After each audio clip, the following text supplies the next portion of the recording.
O artigo 4º desta resolução, que nós estamos tratando, sobre reclamações e representações, diz que os pedidos de direito de resposta e as representações por propaganda eleitoral irregular em rádio, televisão e internet tramitarão preferencialmente em relação aos demais processos em curso na Justiça Eleitoral. E realmente aqui volto a dizer a vocês, prima o princípio da celeridade. Portanto, aqui apenas não haverá essa preferência de tramitação quando estivermos tratando de habeas corpus e mandado de segurança. São os dois únicos processos que efetivamente vão ter preferência em relação aos feitos eleitorais. Artigo 5º. A partir da escolha de candidatos em convenção, e antes de tudo, antes que eu continue lendo, qual é o período das convenções no Brasil? E o que são convenções? Nós já vimos que convenções são assembleias partidárias em que, nos anos de eleição, são escolhidos os pré-candidatos, ou também chamados de candidatos a candidatos. Esse período das convenções, ele está disciplinado no artigo 8º da Lei 9.504, e é o pedido que vai, né, essas deliberações, não é o pedido, essas deliberações elas ocorrem entre o dia 20 de julho e 5 de agosto do ano da eleição. Cada partido tem autonomia para escolher a sua melhor data para realizar essas convenções.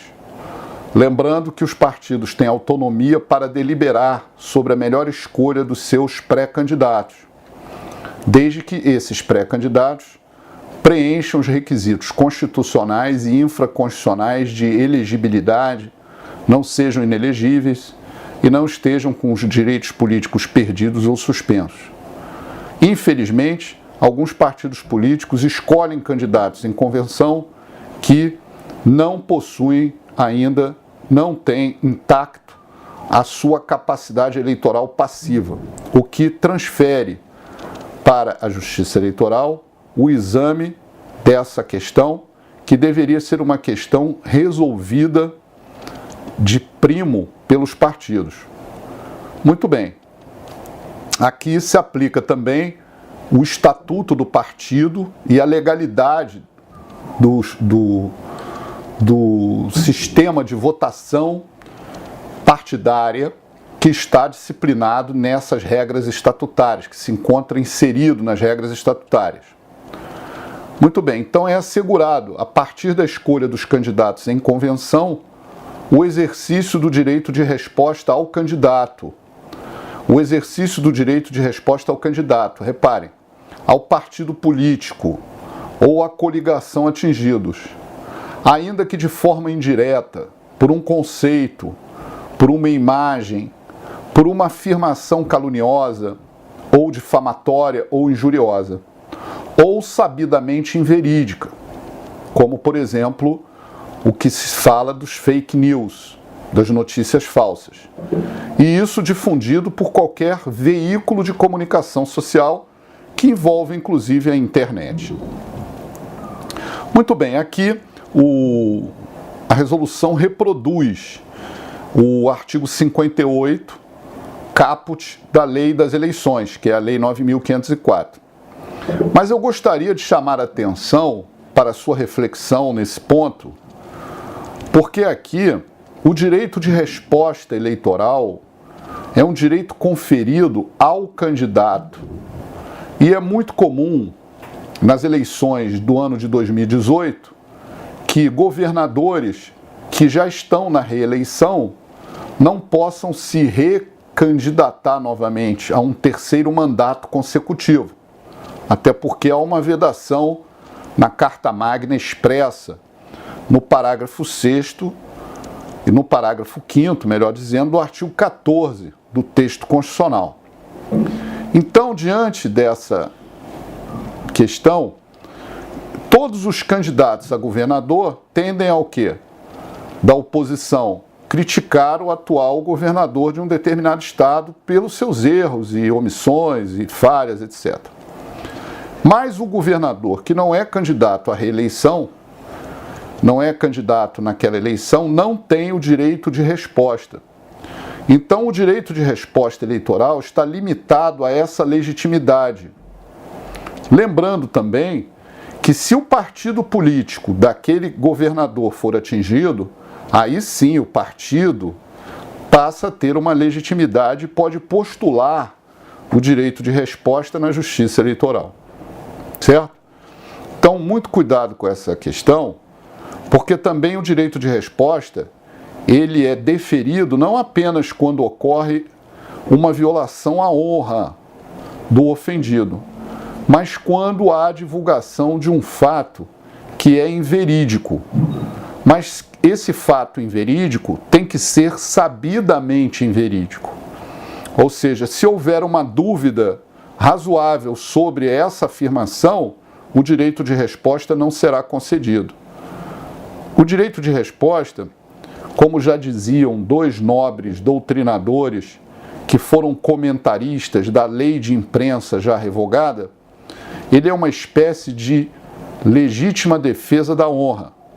Quem dizia isso era Darcy Arruda Miranda e Freitas Nobre, dois renomados autores.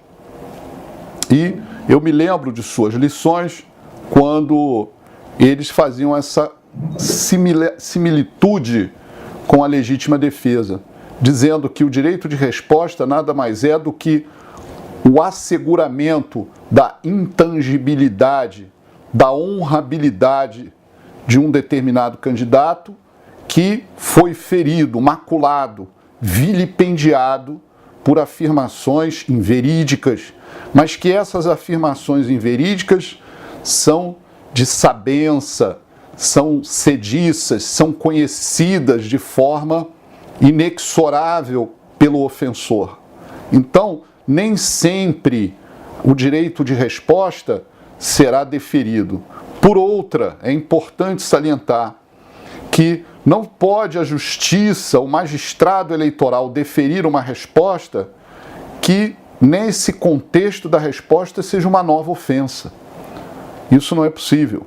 Então, mas também o texto da resposta não pode ser um texto que se exija uma linguagem polida, uma linguagem como se fosse muito educada para aquele texto da resposta. Pode-se usar, sim, uma linguagem veemente, mais resoluta, mais fremente, mais firme. No entanto, esse linguajar deve não transbordar para uma nova ofensa, porque senão a justiça eleitoral ficará legitimando recíprocas ofensas entre candidatos que se digladiam naquele pleito eleitoral em nome e em esquecimento, melhor dizendo, dos seus compromissos com o eleitor, e sim limitados a um xingamento, como se diz, a um vilipêndio da honra recíproca, sem um compromisso maior com o eleitorado.